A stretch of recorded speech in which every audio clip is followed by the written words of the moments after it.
Yeah, this is looking pretty good here at the old fortress. Just simple fishing for tench and for grass carp. But yeah, also here at the old fortress and all that with really simple baits. Yeah, Mr. Keeling had posted something really nice on Discord. A great post, and did some solid testing right here at this spot. And all of it just really simple, just with corn kernels. And quite a few tench have taken it. So I'm curious what happens now. I haven't mixed up a ground bait yet. So we could also build a fitting ground bait in a bit. I mean, I had tested some natural bait earlier and also had a bit of tench mix in there. So a base tench mix is already included, but not yet one that's specifically tailored to the bait I'm using right now. We'll just do that live in a minute and see what we can throw in. Yeah, overall this is just basic, right? We're at a pretty well-known spot, right across from another famous one. This place keeps delivering, also for eel fishing, and it's also always been quite solid for grass carp, just casting like 10 meters in front of the reeds. That's already enough. Yeah, and I started out testing a bit, so with natural baits, with nightcrawler here, with earthworm, or with cheese cubes, corn, just trying all sorts of different baits. And I actually already had some pretty big fish on, even with a light setup. Just now I was using a 6 kilogram leader, but I've ditched that completely.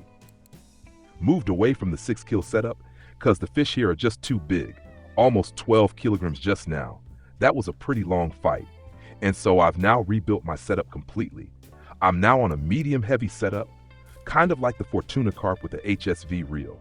So yeah, if you're around 18 kilograms here, you're really well equipped and should be just fine. We'll take a closer look at the setup in a bit. And I'd say we now start off by building a ground bait mix after these fish, just to influence the spot a bit more, so we can maybe draw in more tench. Because yeah, tench trophies have been caught here already, multiple tench trophies, and that would definitely be an option here. All right, there's no fish on right now, so let's quickly build a ground bait, one that's perfectly matched to the bait and perfect for tench. And that's of course the big question now, how do we do it? For tench, the best base is cornmeal. And since we're only using corn kernels as bait, we'll stick to corn only here as kernels. And then we of course need black currant. There it is, black currant. Now we take a portion here in 8mm, that's enough. Then I'd like to add more black currant, but this time we'll take crushed boilies, black currant crushed boilie. I'm gonna use a pop-up now. Pop-up has no effect once crushed, so it doesn't matter.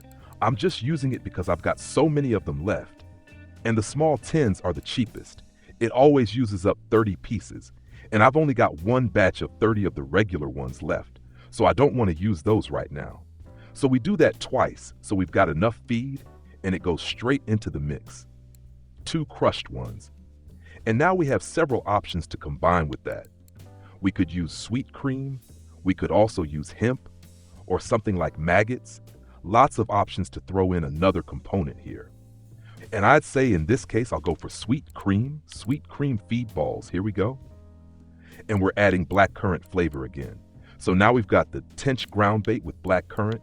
This goes into the PVA now. If you can't make PVA, just shape it into balls. No problem at all.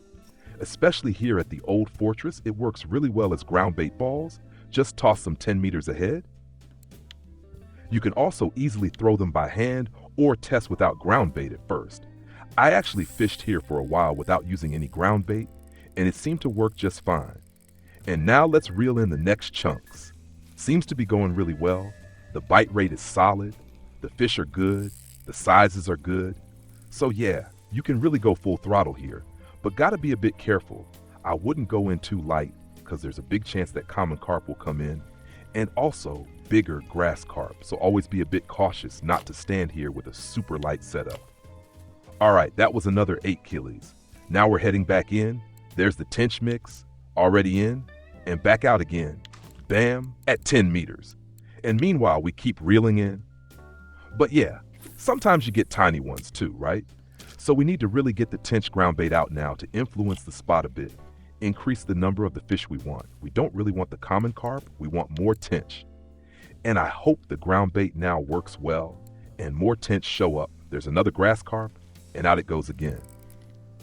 Now we've got 3 ground bait balls out. See, it's already working. Always a good sign when things keep flowing smoothly. The spot seems to work really, really well. Now let's check what's on here, and then we'll take a quick look at the setup, and I think that's about it. So right across from the old fortress, classic spot at 3762, the coordinates. And yeah, 10 meters. Yep, and the next rod is already going again. That's how it's supposed to be. That's a very, very good sign. Let's see. Yeah, common carp still around. Let's see if maybe a tench trophy joins. I think the biggest tench so far was around 3. Yeah, 3 kilograms tench was already in there, but that was also just with a 6 kilogram leader. And if you want to go a bit more careful now, you can use like 9 to 12 kilogram leaders. That still works quite well here. I'm using something much stronger now. Let's check out the setup real quick. So this is what it looks like. It's basically my usual setup. I also use for Copper Lake. I'm running 27 kilograms here, from the lead core to the leader, everything in mud color or clay colored lead, and only corn kernels, pop-up rig setup, and only corn, black currant.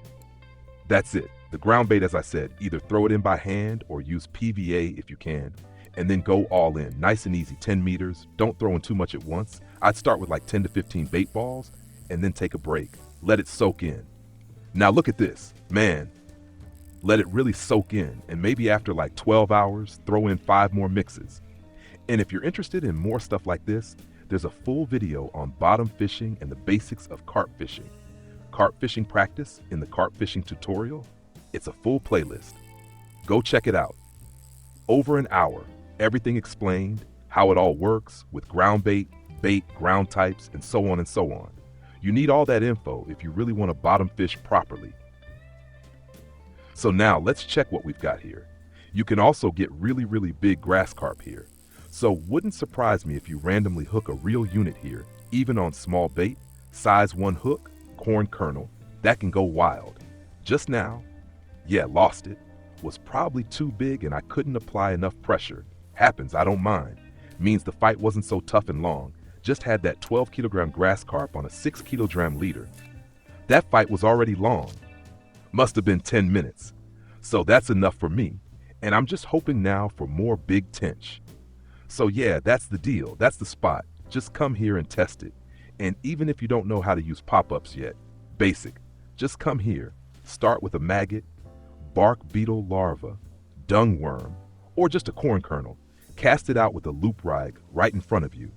Always make sure to use a fitting ground bait mix.